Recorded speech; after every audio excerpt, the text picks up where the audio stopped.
آپ کو کیوں لگتا ہے کہ اللہ آپ کو معاف نہیں کرے گا؟ ہمیں بچپن سے یہ تو سنایا گیا ہے کہ اللہ کن سے نفرت کرتا ہے، لیکن یہ نہیں سمجھایا گیا کہ اللہ کن سے محبت کرتا ہے۔ ہمیں بچپن سے اللہ کے عذاب سے تو ڈرایا گیا ہے، لیکن اللہ کے رحم کو دیکھنا نہیں بتایا گیا۔ ہمیں اللہ کے متعلق سب کچھ پڑھایا گیا ہے، بس اللہ سے اچھا گمان رکھنا نہیں سکھایا گیا۔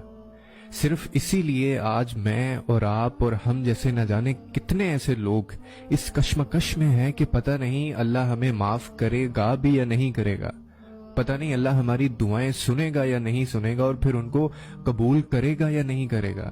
اور صرف اسی سوچ میں پھنس کر ہم نے اللہ تعالیٰ کی طرف واپس لوٹنے میں اتنی دیر کر دی ہے۔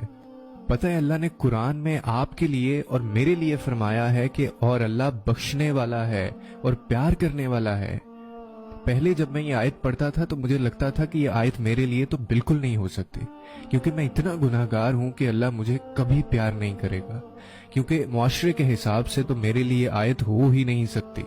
لیکن جب میں نے اس آیت کو سمجھنا شروع کیا تو یہ آیت مجھے اپنی زندگی میں نظر آنے لگی، اور تب مجھے اندازہ ہوا کہ یہ آیت تو اللہ نے اپنے گناہگار بندوں کے لیے خاص بھیجی ہے، یہ آیت تو میرے لیے بھیجی ہے۔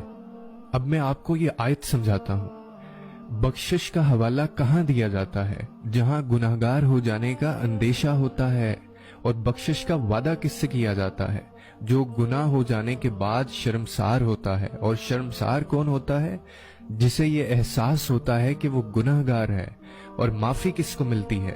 جو ہاتھ جوڑے اللہ کے سامنے کھڑا رہتا ہے۔ یعنی اگر آپ کو لگتا ہے کہ آپ گناہگار ہیں تو یہی اللہ کی سب سے بڑی نعمت ہے۔ احساس گناہ ہی بخشش کی سب سے بڑی دلیل ہے۔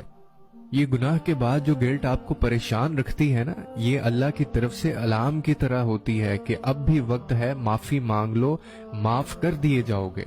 اور پھر اللہ نے اس آیت کے دوسرے حصے میں اپنی دوسری صفت بیان کی ہے، یعنی جب آپ توبہ کرتے ہیں نا تو اللہ آپ کو ایسے بخش دیتا ہے جیسے آپ نے کبھی وہ گناہ کیا ہی نہ ہو، اور اللہ ویسے ہی آپ سے محبت کرنے لگتا ہے جیسے اس گناہ سے پہلے